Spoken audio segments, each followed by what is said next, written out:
Ecco il Razer 60, vi mostro come ripristinare le impostazioni di questo dispositivo.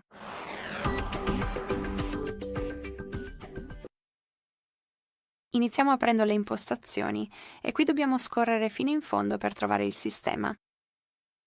Poi tocchiamo Opzioni di ripristino e qui alla terza posizione abbiamo Ripristina impostazioni dispositivo, quindi questa è l'opzione che stavamo cercando.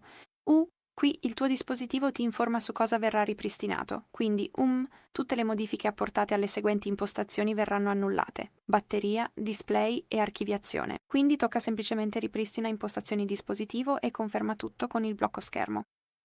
Tocca Ripristina impostazioni dispositivo e ora attendi semplicemente che il processo sia terminato. Bene, questo è tutto. Grazie mille per aver guardato.